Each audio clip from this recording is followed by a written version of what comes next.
Hello boys and girls, it's Super Rossi. I'm here doing some unorthodox, homemade, DIY synthesizer electronics. Just for fooling around, playing around. So this morning I'm still working on my homemade synth panel.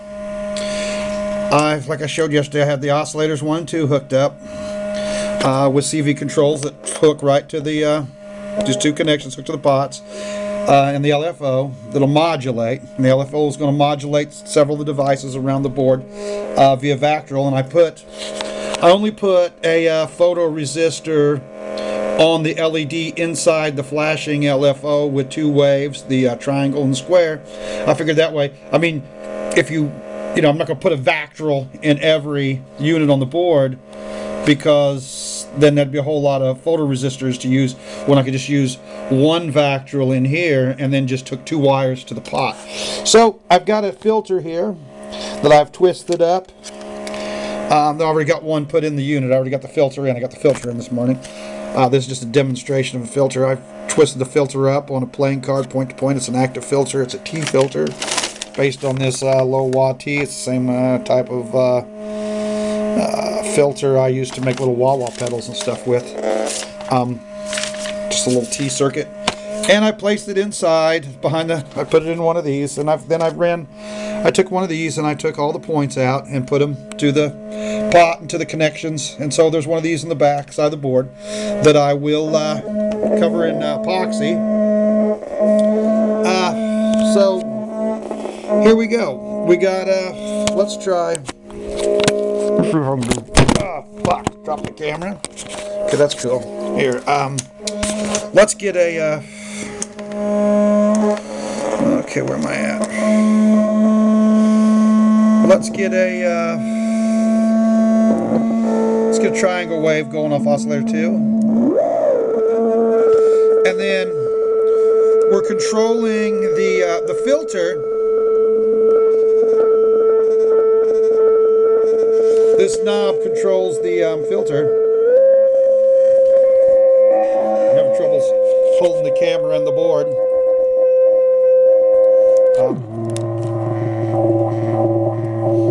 When we turn that, we get a wah-wah type sound. Now once again, the LFO then is hooked up with a photonic resistor, like a control voltage, that's coming over and coming into the filter. And what it's doing is it's hooked, those wires are hooked to this pot, so it's like it will turn the it'll sit and turn the, so here's on the filter.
Now,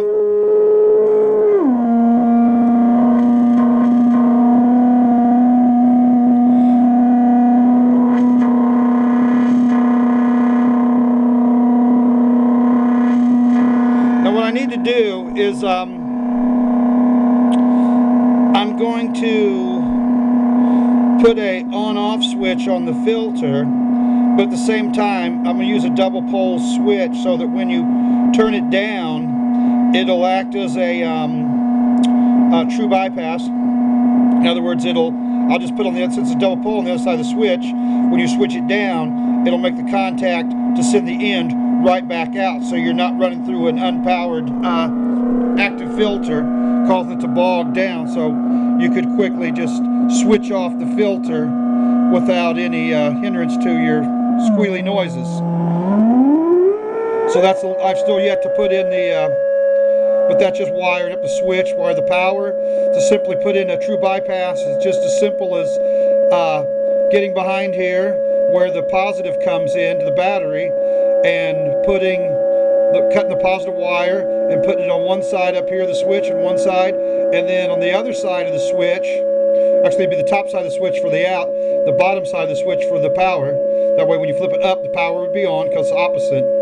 And then two wires coming from the in and the out, and you just run it across so that when this flips up, it hooks this one to the switch to back out. So it goes bloop and goes right back, so it makes a true bypass.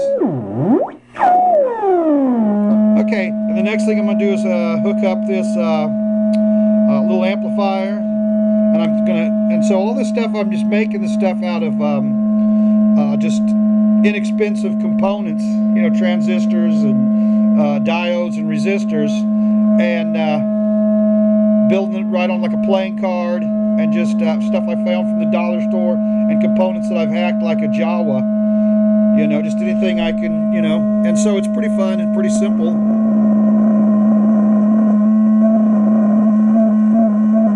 It's got a kind of a nice